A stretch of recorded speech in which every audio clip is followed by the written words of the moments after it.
Masalah terbesar perusahaan bukan cuma kekurangan data, tapi data yang tidak terintegrasi antara satu divisi dengan divisi yang lain. Assalamualaikum warahmatullahi wabarakatuh. Perkenalkan, kami dari kelompok 2 yang beranggotakan paparan dengan saya sendiri, Dimas Devaludi, selaku manajer. Saya Rahman Fauzan selaku desainer. Saya Abdul Giza selaku sekretaris. Saya Ramadhan Cakrawatama selaku programmer. Izinkan kelompok kami untuk mempresentasikan proyek yang telah kami buat yang berjudul integrasi modul sales inventory dan accounting pada dulu untuk optimalisasi proses penjualan dan mendukung efisiensi operasional pada PT Satya Graha Palmisos. Baik, jadi nama perusahaan kami adalah PT Satya Graha Palmisos, merupakan perusahaan yang berada di bidang industri pengolahan sawit dengan produk utamanya adalah crude palm oil atau CPO. Nah, dalam proses bisnisnya, seringkali perusahaan itu mengalami beberapa masalah, salah satunya itu adalah data penjualan stok gudang dan laporan keuangan itu belum terintegrasi secara otomatis, sehingga proses monitoring dan konten perusahaan menjadi kurang optimal. Maka dari itu, proyek kami itu menghasilkan output, harapannya adalah sistem ERP terintegrasi dulu sebagai monitoring yang terintegrasi divisi yaitu sales model dan accounting serta menghasilkan website service yang mendukung sistem ERP tersebut. Nah, selanjutnya adalah requirement engine atau kebutuhan sistem untuk menunjang dari sistem ERP yang kami buat. Nah, yang pertama adalah ada fungsi requirement atau kebutuhan-kebutuhan yang digunakan secara fungsional. Itu ada information, konversi potensi standar, integrasi dengan inventory, dan integrasi ke accounting serta laporan penjualan. Nah, untuk non-functional requirement-nya itu ada usability, performance, security, reliability, dan reliability. Baik, selanjutnya ini ada arsitektur fungsional modul sales. Ini terdapat BPMN dari modul sales itu sendiri. Dimulai dari customer itu mengirimkan PO ke divisi CRM, nanti CRM mengirimkan data permintaan penjualan ke data permintaan ke divisi sales. Nah, itu divisi sales akan membuat quotation atau surat penawaran ke konsumen atau customer. Setelah itu, setelah disetujui oleh customer akan dibuat menjadi sales order. Nah, sales order itu sendiri kemudian apabila sudah diberikan, nanti di akhir akan menghasilkan invoice akan dikirim kepada customer. Nah, tujuannya apa? Tujuan dari dibuatnya BPMN ini adalah untuk membantu perusahaan dalam mengelola seluruh aktivitas penjualan produk palm oil atau CPO secara integrasi dan efisien. Untuk selanjutnya adalah kebutuhan sistem dari modul inventory. Ini sama seperti modul sales itu terdapat dua fungsional requirement dan non-fungsional requirement. Untuk fungsional requirement sendiri itu ada penyimpanan barang, pengelolaan stok secara first in dan first out, melakukan tugas, update stok tupai, integrasi dengan modul sales, laporan stok, serta validasi data orang yang masuk dari manufacturing. Untuk kebutuhan dari non-fungsional requirement sendiri itu ada reliability, performance, scalability, security, dan data integrity. Selanjutnya ini adalah arsitektur fungsional dari modul inventory yang berupa BPMN. Nah, di BPMN modul inventory sendiri ini dimulai dari menerima hasil produksi dari divisi manufacturing, lalu dari warehouse itu sendiri akan menyimpan dan juga mengupdate stok, lalu diakhiri dengan mengirim produk ke customers, lalu nanti secara otomatis stok tersebut akan berkurang. Nah, tujuannya apa? Tujuannya untuk membantu perusahaan dalam mengelola persediaan secara terintegrasi dan lebih efisien. Ini adalah kebutuhan sistem dari modul accounting. Sama seperti sebelumnya, di fungsional requirement itu di modul accounting ada integrasi pada bisa order, rekonsiliasi, pembayaran, pembuatan invoice penjualan, laporan keuangan otomatis, integrasi first in first out, valuation serta validasi dan costing jurnal. Nah, untuk non-fungsional requirement sendiri ketiga ada security, operasi dan auditability. Ini adalah aspek fungsional dari modul accounting. Dimulai dari nanti di modul accounting ini akan menerima invoice dari invoice itu sendiri akan dicatat ke laporan keuangan dari perusahaan itu sehingga nanti modul accounting ini tujuannya adalah untuk mengelola dan mencatat seluruh transaksi keuangan perusahaan secara otomatis, akurat dan terintegrasi dengan nilai spesial inventor. Selanjutnya terdapat pembahasan mengenai use case diagram, data flow diagram, dan entity relationship diagram terhadap beberapa model yang digunakan. Yang pertama itu pada model sales. Untuk use case diagram terdapat beberapa aktor yang terdiri dari customer, staff sales, dan accounting. Customer akan mengirimkan permintaan pemesanan, staff sales akan membuat quotation dan sales order, sedangkan accounting akan membuat dan mencatat laporan keuangan serta mencatat pembayaran. Untuk data flow diagram level 0, alur data dimulai dari pemesanan dari customer yang akan dilanjutkan dengan pembuatan invoice dan sales order dan dikirimkan kepada inventory dan accounting. Untuk data flow diagram level 1 di sini dijelaskan menjadi lebih detail, diawali dengan penerimaan order, membuat quotation, approval hingga integrasi dengan model lainnya. Sedangkan pada entity relationship diagram, di sini terdapat hubungan antara entitas data yang terdiri dari customer, quotation, sales order, dan produk sebagai dasar integrasi database system. Selanjutnya pada modul inventory, di sini terdapat beberapa faktor yaitu staff inventory, manager inventory, manufaktur, dan accounting. Pada data flow diagram dimulai dari penerimaan sales order, kemudian akan dilakukan pengecekan stok persediaan, proses packaging dan delivery order, dan pengiriman terhadap produk yang dipesan. Sedangkan pada IAG itu terdapat hubungan antara stok gudang customer yang nantinya digunakan untuk mendukung pengendalian inventory secara FIFO. Next. Dan untuk model accounting, di sini terdapat aktor staff accounting, manajer accounting, sales, dan customer.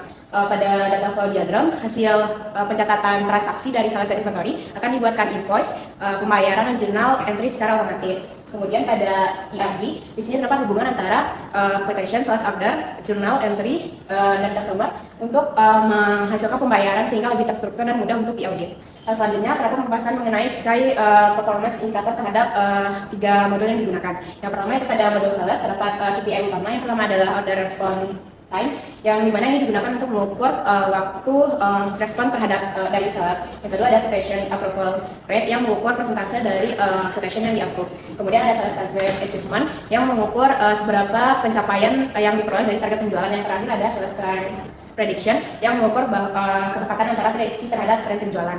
Selanjutnya untuk KPI dari modul inventory ada stok akurasi yang mengukur kesesuaian antara stok fisik dengan sistem. Kemudian ada packaging time yang mengukur efisiensi dari proses pengemasan. Kemudian ada inventory turnover ratio yang mengukur seberapa cepat pertukaran atau perputaran dari persediaan. Dan terakhir ada batch traceability akurasi yang digunakan untuk pelacakan batch produk.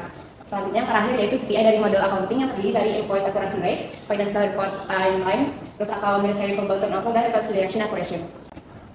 Tahap pertama, sales membuat quotation untuk customer. Lalu, sales mengonfirmasi ada yang terjadi order dari customer.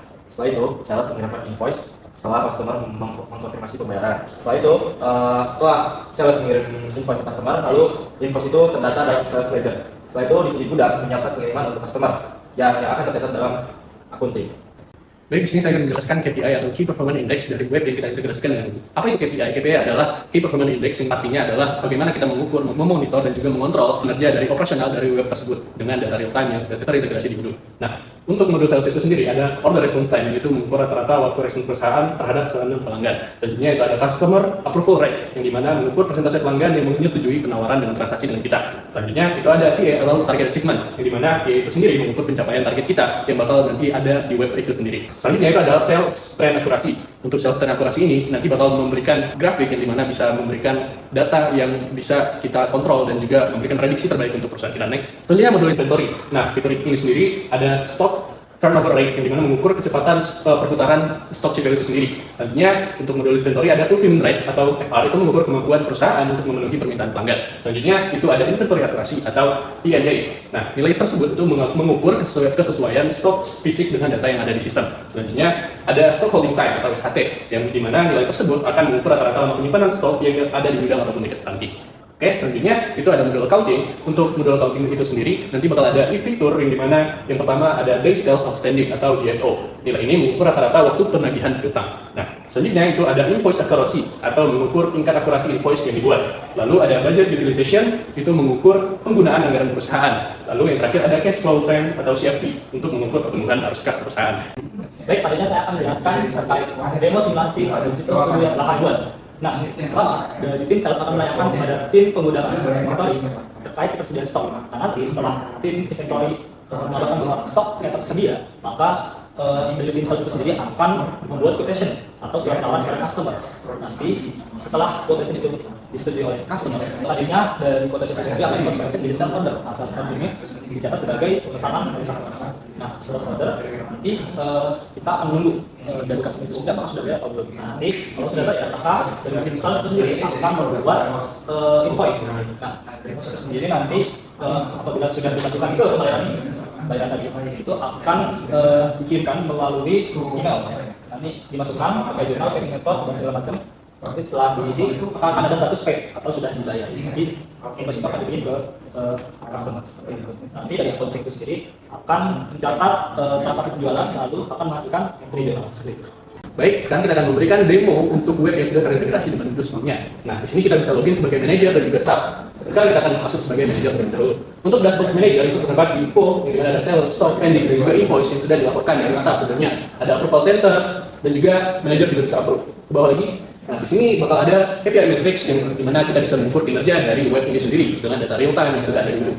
Mungkin lanjut ke sales. Nah, di sales itu sendiri ada data-data transaksi ataupun pembelian yang sudah kita input dari minggu sebelumnya dan masuk ke sini. Lanjut, kita ke inventory. Nah, di inventory ini ada predictive atau nanti bakal ada TA yang memberikan prediksi ataupun inventory mana yang kita bisa lakukan emergency order ataupun dia memberikan lead time untuk memesan. Nah, selanjutnya ada delivery. Nah, di sini ada fitur smart assistant Mungkin boleh diklik Smart Assistant. Nah, di sini untuk Smart Assistant itu sendiri bakal memberikan penjadwalan yang lebih baik yang mana nanti akan memberikan keputusan atau prioritas strategi untuk perusahaan. Oke, lanjut. Untuk accounting, di accounting sendiri bakal ada riwayat transaksi penjualan maupun keuangan yang ada di perusahaan. Nah, di sini sudah ada data-data nilai maupun ada registering number dari barang atau produk itu sendiri, dan juga ada nilainya, tanggalnya, dan juga kita bisa melakukan analysis di sini bakal memberikan grafik yang mana bisa memberikan keputusan yang lebih baik untuk kita sendiri.